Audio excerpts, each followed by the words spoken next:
the tomb of a king from the Han Dynasty in China more than 2,000 years ago, with an army of terracotta warriors continuing to guard the king in the afterlife, was built inside a hill more than 100 meters deep with more than 10 chambers. Although looted by bandits, many items still survived, including a jade burial suit. And this is the story of this ancient tomb.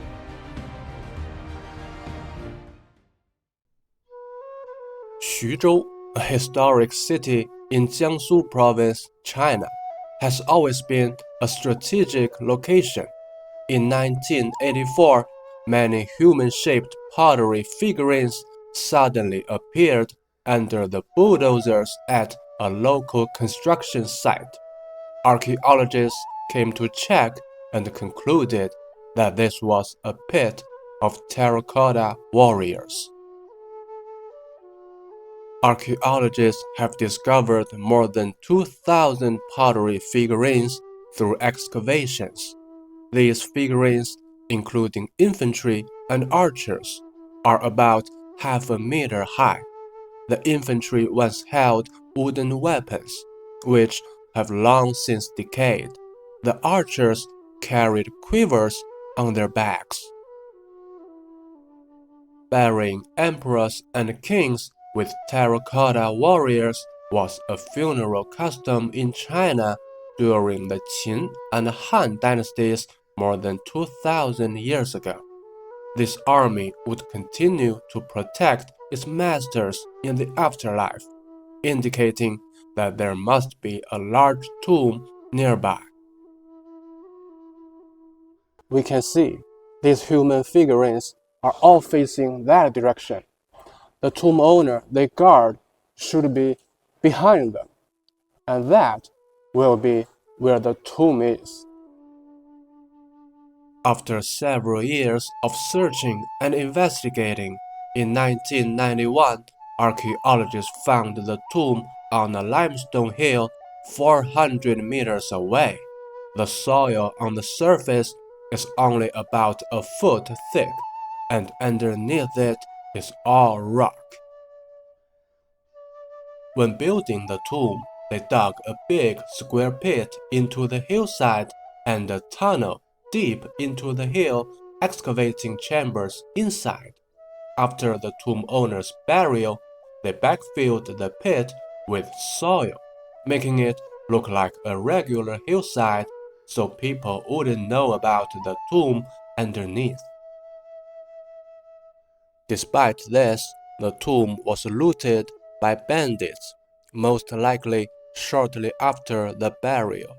The tomb robbers dug a big hole more than 10 meters deep and reached the tomb entrance with high precision.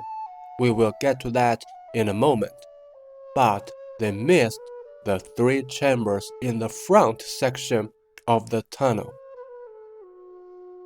In the 1990s, archaeologists cleared this tunnel section and discovered the stone slabs tightly blocking the doorways of these chambers were still in place.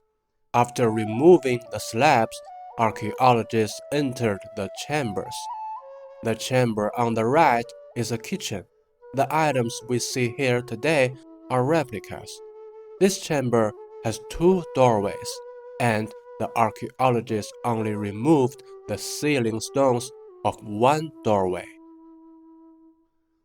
The ancient Chinese believed that death is the continuation of life, and that the grave is the residence after death.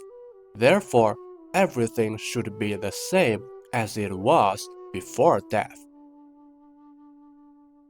I don't know if it's just me, but this tunnel looks like a hotel corridor, with rooms on both sides. On the left are 2 storage rooms.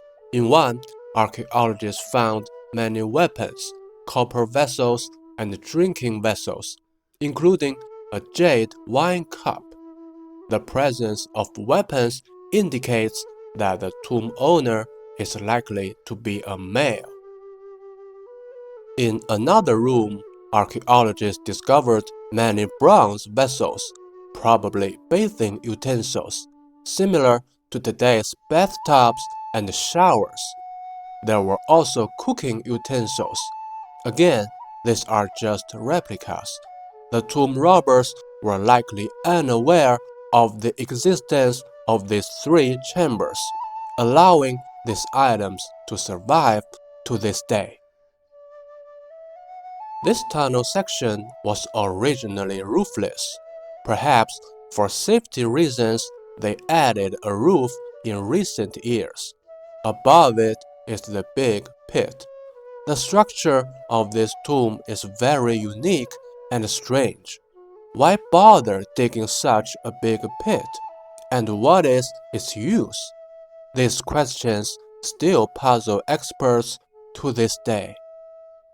The tomb robbers dug down more than 10 meters from here, about 3 stories high, to the tomb entrance, showing they knew the tomb's layout very well.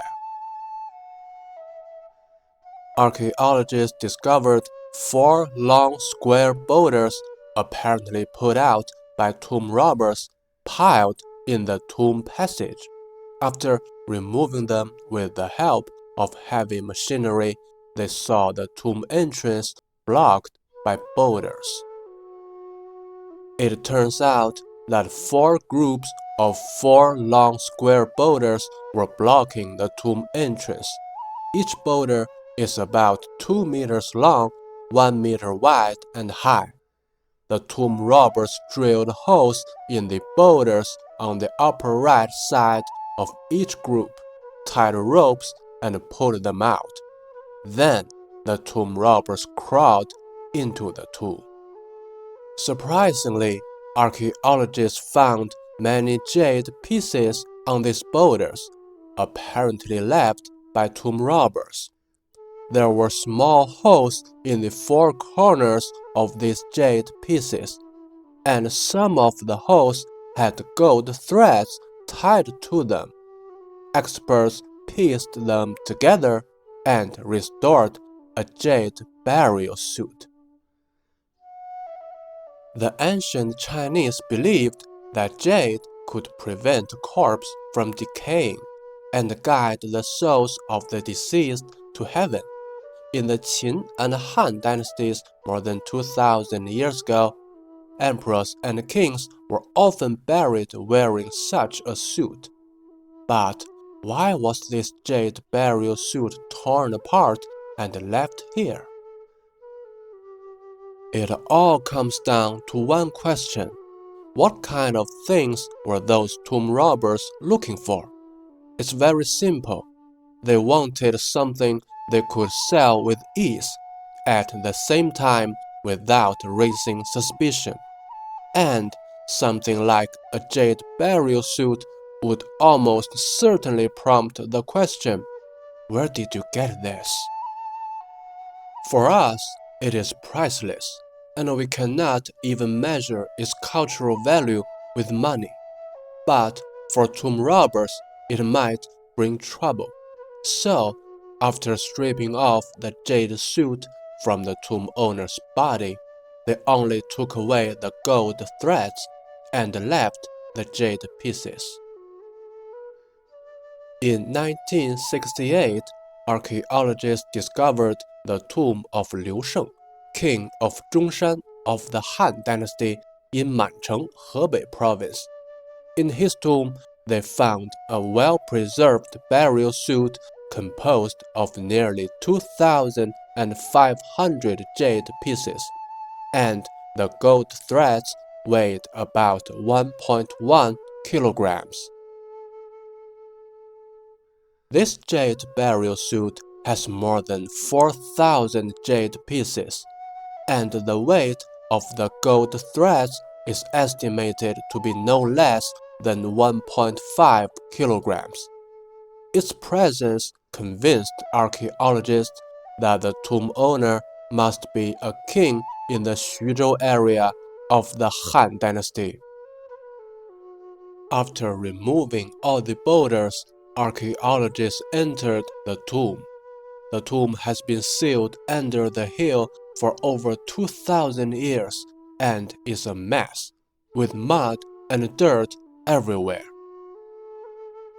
Due to the looting by tomb robbers, there were very few items in these chambers.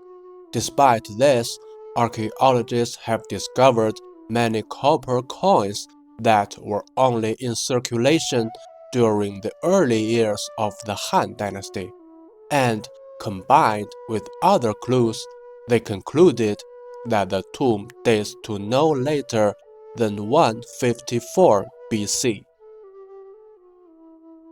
In this chamber, archaeologists found many jade objects and 3 human teeth. There was probably a young female buried here. I'm sorry to say this, she was very likely killed and buried here as a human sacrifice. In this chamber, archaeologists found many jade pieces of various shapes scattered on the floor. These jade pieces were decorations on a coffin, and as the wooden coffin rotted, the jade pieces fell off. Again, the ancient Chinese regarded jade as a significant burial object, especially during the Han Dynasty.